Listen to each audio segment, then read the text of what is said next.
வணக்கம் நண்பர்களே. நம்ம இப்போ பார்க்க போகிறது வந்து கொய்யாப்பழம். இந்த கொய்யாப்பழம் பாருங்கள் எவ்வளோ பெருசாக இருக்குன்னு. நார்மலாக இப்போ வந்து சீசன் இல்லை, இதனால இந்த கொய்யாப்பழம் வந்து எவ்வளோ பெருசாக இருக்குது பாருங்கள்.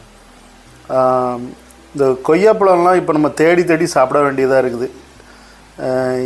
ஏன் அப்படின்னா வந்து முன்னாடிலாம் வந்து எப்போ வந்து போகும்போது மரத்தில் பறித்து சாப்பிட்டுட்டு போவோம். எல்லா கொய்யாவும் குட்டி குட்டி கொய்யாவாக இருக்கும். இந்த மாதிரி பெரிய கொய்யா வந்து நான் வந்து வெரி ரேர் தான். இந்த பெரிய கொய்யாவில் நார்மலாக வந்து இனிப்பே இருக்காது.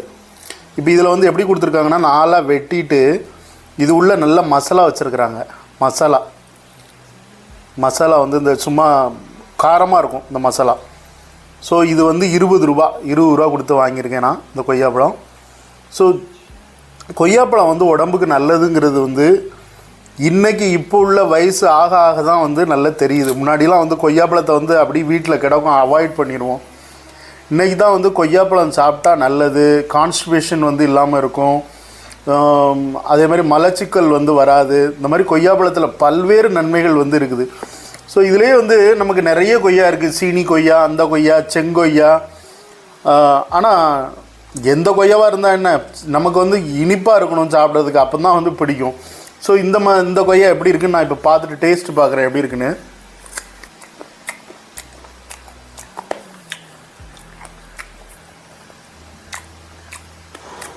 அந்த அளவுக்கு இனிப்பு இல்லை, எனக்கு தெரியும். ஒரு வெள்ளரிக்காய் சாப்பிட்டா எப்படி இருக்கும் அதே மாதிரி தான் இருக்குது.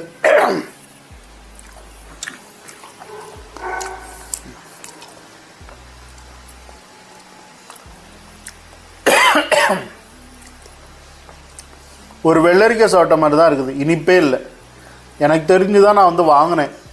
ஏன்னா ரொம்ப நாள் ஆச்சு கொய்யாப்பழம் சாப்பிட்டு நம்ம வாங்குவோம் அப்படிங்கிறதுக்காண்டி தான் வாங்கினேன்.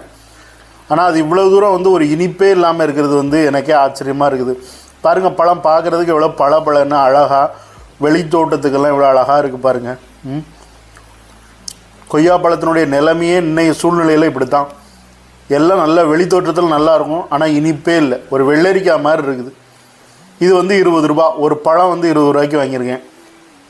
சவக்கழிச்சு போயிருக்குது, ஒரு சாப்பிடவே வந்து சுத்தமே இல்லை. பாருங்கள், கொய்யாப்பழம் வந்து நம்ம எவ்வளோ அழகாக சாப்பிடுவோம் பாருங்கள். இதில் இந்த ஸ்லைஸ்லேருந்தே நமக்கு தெரியுது இதில் இனிப்பே இருக்காது அப்படின்னு. வந்து வெறும் வெள்ளரிக்காய் மாதிரி இருக்குது. வெள்ளரிக்காய் துண்டு சாப்பிட்டா எப்படி இருக்கும் அதே மாதிரி இருக்குது. சரி, யாரெல்லாம் கொய்யாப்பழம் அவங்கவுங்க வீட்டில் தோட்டம்லாம் இருக்கும் சாப்பிட்ருப்பீங்க. உங்களுக்கு பிடிச்சிருந்துன்னா லைக் பண்ணுங்கள், ஷேர் பண்ணுங்கள், கமெண்ட் பண்ணுங்கள், சப்ஸ்கிரைப் பண்ணுங்கள்.